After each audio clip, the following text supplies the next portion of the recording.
it's been known for a long time that the body has to deliver oxygen, and that's done through production of red blood cells, which carry hemoglobin, which picks up oxygen, delivers to the tissue. But the major regulator of how many red cells you make is how much oxygen is needed in different tissues. So if the tissue doesn't have enough oxygen, then a signal is made by hormone called erythropoietin, and you make more red cells. So that's perfectly normal. So if you go to high altitude, then you make more red cells because there is not enough oxygen.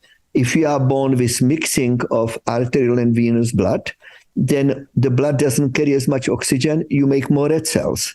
And so that has been known. And we were always interested in the diseases where you were born with, those are congenital disorders. And we saw a young girl who had a very high red cell count. And at that time, and I used to do it, and I do it much less often, and I'm more critical of it. When you have too many red cells, your blood is thick. So that's called viscosity. And so it's easy to fix by removing the blood.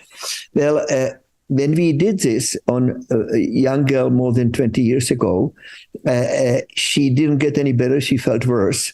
And the hormone erythropoietin, which was normal when the hematocrit and hemoglobin were extremely high, almost 70, the erythropoietin went up. So we thought that maybe the way how oxygen is sensed may be abnormal. And since she was young and she may have had the high red cell count from birth, we thought this may have been a disorder of oxygen sensing. But we did not know that much of oxygen sensing. But then in 2019, 3 people got Nobel Prize for their previous work of discovering how the oxygen sensing is made. And we believe we made some contribution to it because we have studied the molecular causes of making too many red cells, and did find a mutation of not the hormone which controls the production, but a protein where the hormone binds, which is called receptor. And the receptor was hyperactive, and these people were making too many red cells. And then in mid-1990s, I was contacted by my colleague hematologist, whom I did not know at the time, Dr. Gorduk, who at the time was in Washington.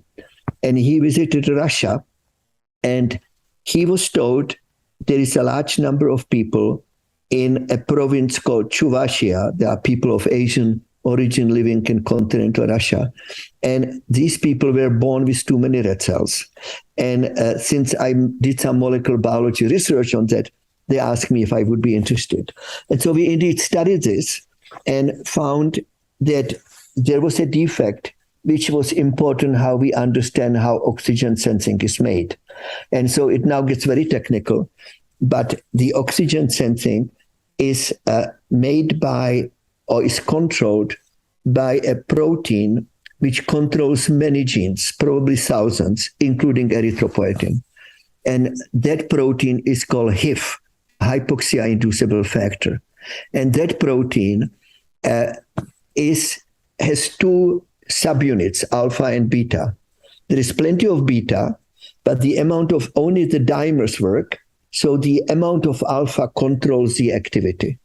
And the way how it works is most genes are regulated by increasing activity of the gene, which is called transcription, and making more mRNA, and mRNA makes protein. This is different.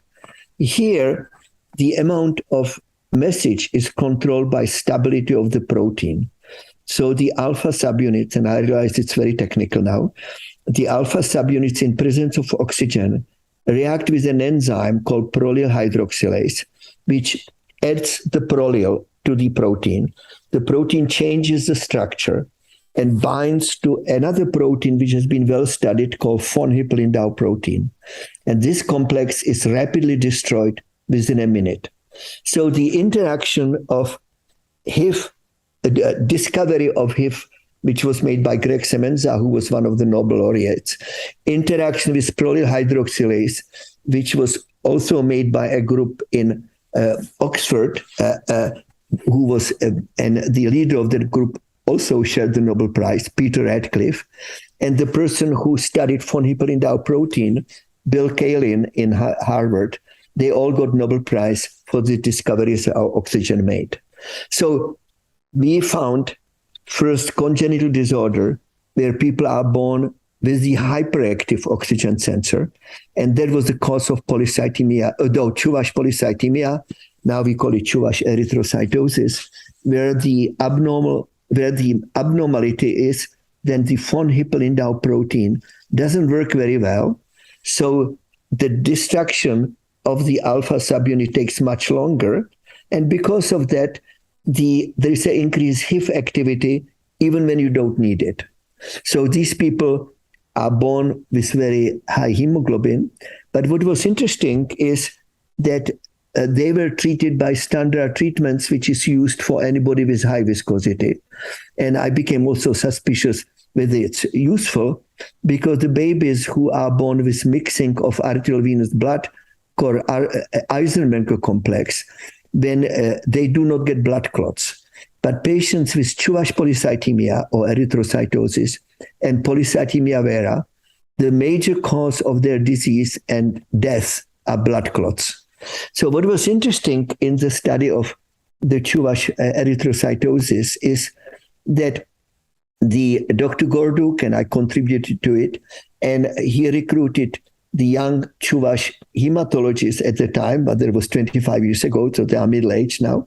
And they were collecting careful data on these patients and found that those who were treated by standard treatment, there is decreased hematocrit and decreased viscosity, had many more strokes or blood clots, even starting in childhood. So we started to question if this is a right treatment. And the standard treatment of phlebotomies, I am now getting progressively more concerned, has significant dangers. And the unlike other erythrocytosis, polycythemia vera also has increased HIF activity, and we are trying to understand why. So as we said before, the HIF controls erythropoietin, but it controls other genes, including prothrombotic genes. There are genes which cause blood clots, and we published it in 2000 that patients with polycythemia vera have increased amount of these blood clots. Now, the reason why I am now skeptical about universal need of phlebotomies is most of the iron in your body, 98%, is in red blood cells. There is some in the muscle, but other is in other organs, which in all organs, including brain. And this prolyl hydroxylase enzyme, which controls the production of HIF, is an iron-responsive protein. So it's been published many years ago by a famous hematologist from Boston, Frank Bunn, that if you remove iron from the people or from body of animals and humans by something called iron chelation, you increase production of erythropoietin. And in fact, this is because prolyl hydroxylase, which is a negative controller of HIF, requires iron.